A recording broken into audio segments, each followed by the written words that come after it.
Dr. Mineo Kania here in Encinitas, California. Your home care is really important. It's a very important part of your health and the success of your treatment. So when you're ready, we want you to institute your own home care. Of course, there are things that we do for you, but then every day at home, you need to brush and floss. So one of the basic things that we want to do is brush the teeth. We like you to brush your teeth twice a day and for about 2 minutes.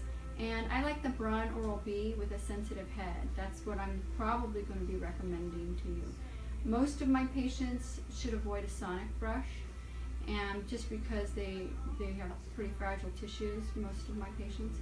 So we're going to use a Braun Oral-B with a sensitive head. And that brush does the movement for you, so you can gently hold it, the brush on one tooth at a time, and let the brush do the work. And brushing for 2 minutes, and then flossing. Also, we want you to floss at least once a day. Usually once a day is good, and we'll talk about both brushing and flossing. What you do, don't forget to brush your tongue. You could brush your tongue every time.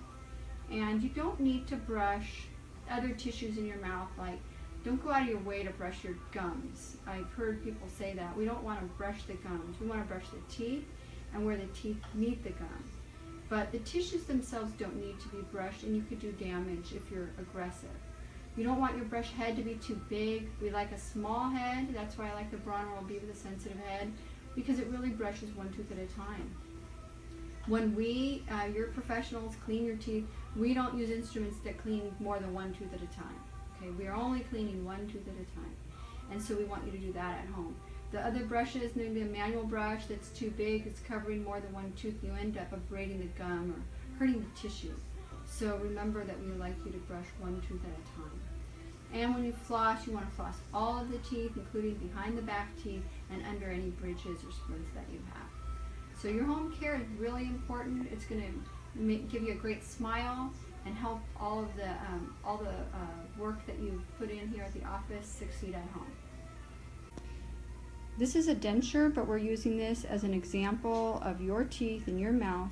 When you're brushing your teeth with your small-headed toothbrush, I like the power brush, you're going to hold that over the tooth and let that brush do the spinning, and then move to the other tooth.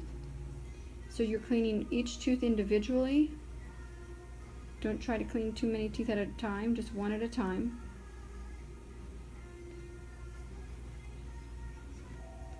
The brush is on the teeth, but not purposely on the gums. You don't need to brush the gums, okay? Just the teeth and where the teeth meet the gum. That's a very important part to brush. When you are flossing the teeth, remember to floss behind the very back teeth.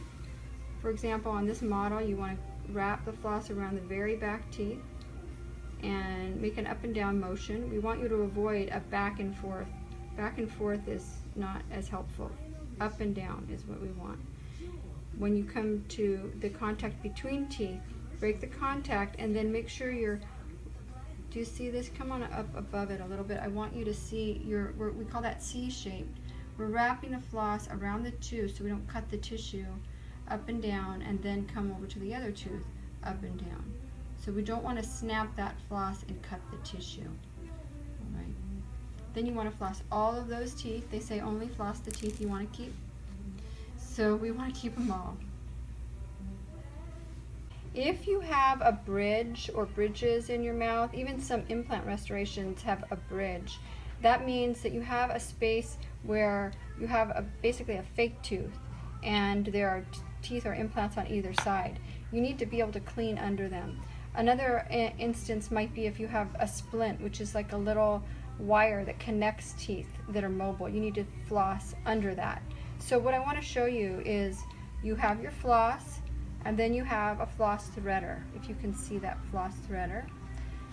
There's also other products that are similar, like Super Floss is one brand, but the point is we need something with a little bit of structure to get underneath the bridge or the splint. So I thread that floss through the floss threader, and then I give this end a little turn just to make it a little easier to get under the bridge, And then what you want to do in your mouth is you'll feed that little fishing wire underneath your bridge and pull it through to get the floss through. Then you can just hold on to that for a bit, put that to the side, and now you can floss normally. Just like we were saying, you want to floss holding that floss against the tooth like a C shape, up and down, and then come across that little fake tooth to the other implant or tooth, up and down. Okay, and that's how you're going to floss under your bridge or splint.